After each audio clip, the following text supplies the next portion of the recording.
Oscar Bevis, IFL TV, proudly sponsored by Everlast here in London. Just been delivered a pizza, but unfortunately I've got to interview Francis Warren first. How are you, mate? Charming. Oh, good, mate. You? Yeah, not bad.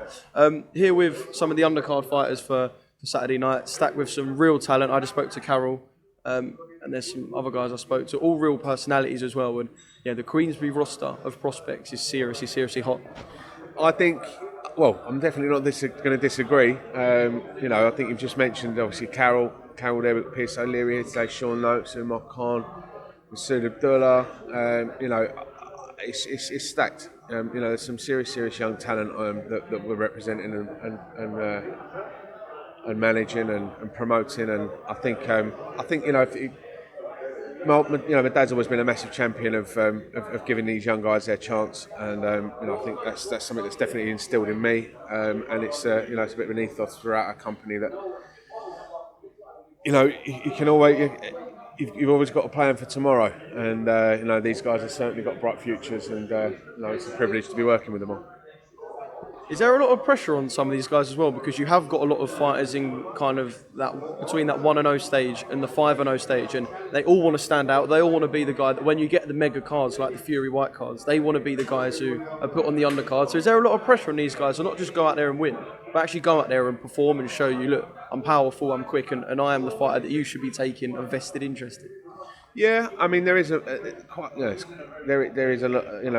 element of truth to that, but I think the guys that try and overperform, I think they're the ones that kind of kick themselves afterwards, because at the end of the day, it's not something that can be rushed.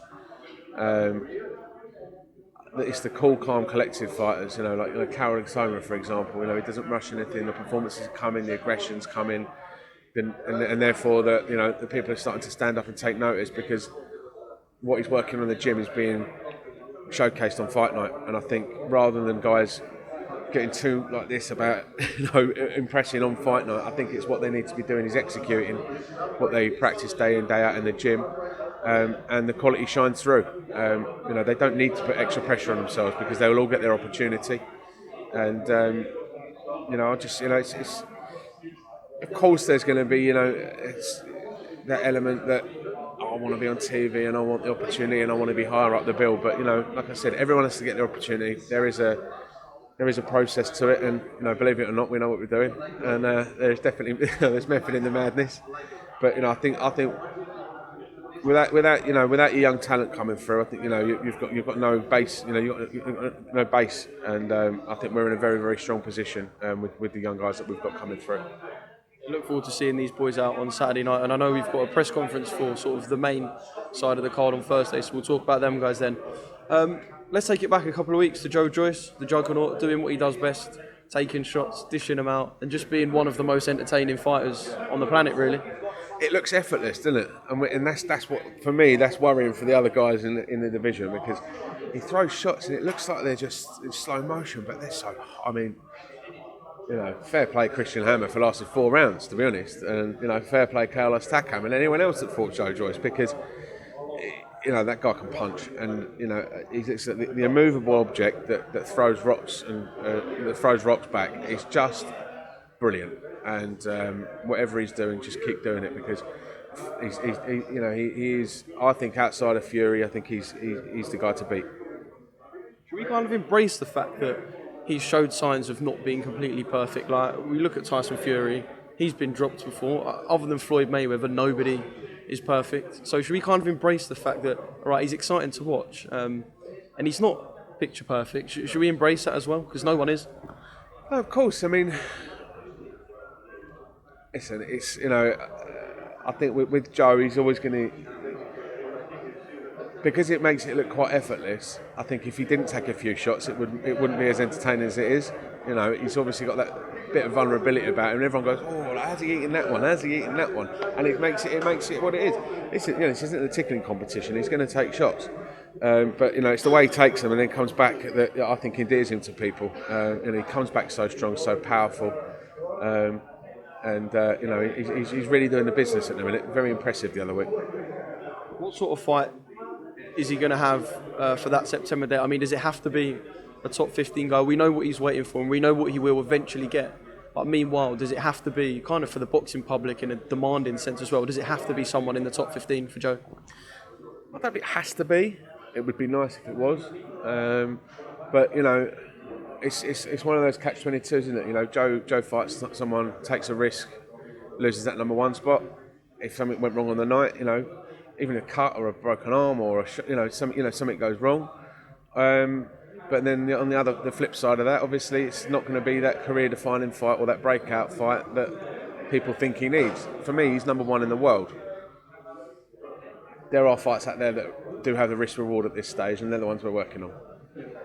And then we'll go back a couple of days and we saw another heavyweight, WilderChisora. I know him and Joe were linked a long time ago.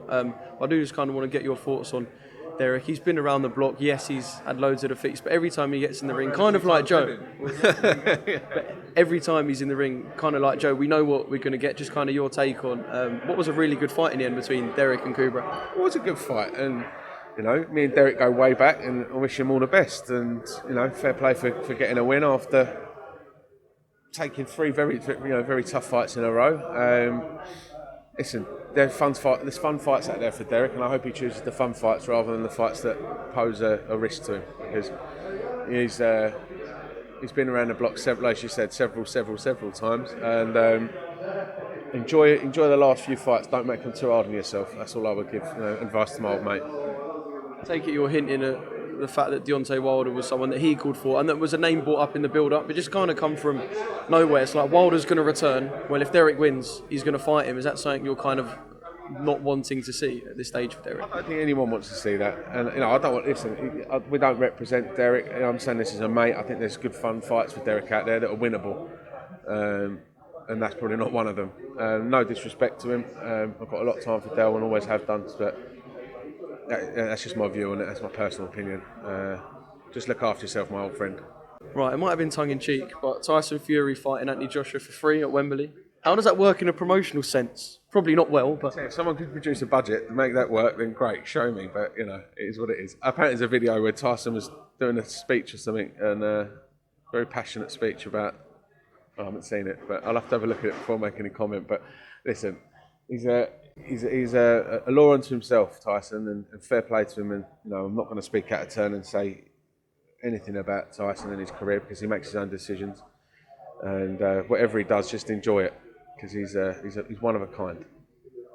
Because, and I know I said this to you after one of the shows at York Hall, because of the fact that you guys are representing Tyson, it's kind of going to be something that until Tyson is physically incapable, people just are going to ask you whether Tyson Fury is going to return, aren't they? Fingers crossed he does. As a fan and a huge boxing enthusiast, fingers crossed we see Tyson Fury fighting again. But if not, like I said, just enjoy whatever he does, because it's just pure entertainment, pure class, and there won't be another one of him for a long time. Just one final thing from me. We saw the Anthony Joshua and Alexander Usyk press tour, one in Jeddah, one in London. That fight is ever approaching, and I suppose there is an effect for Tyson, but we'll leave that for now. But as it draws closer to the rematch in Jeddah, just kind of your thoughts on them two. I think if Anthony approaches the fight in the same way he approached the first one, then you get the same result, which is, I think, is probably more one-sided than it was in the first one. However, there's obviously been a change of trainers and probably tactics, and if Anthony Joshua can go out there and impose himself heavily in the first couple of rounds, then I think we could see a different fight. But I think that's the way it's got to go for him.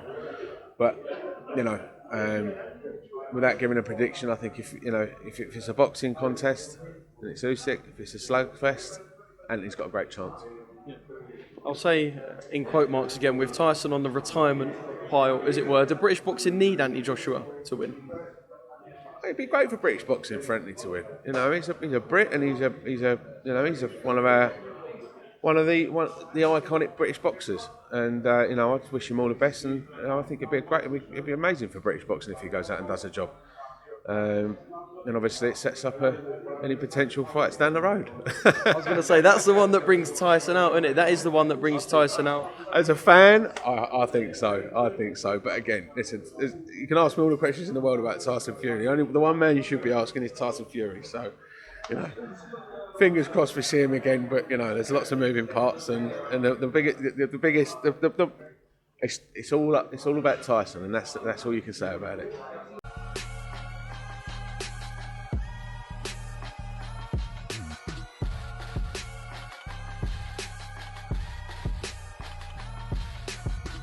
Download the Everlast Fitness app and find your greatness within.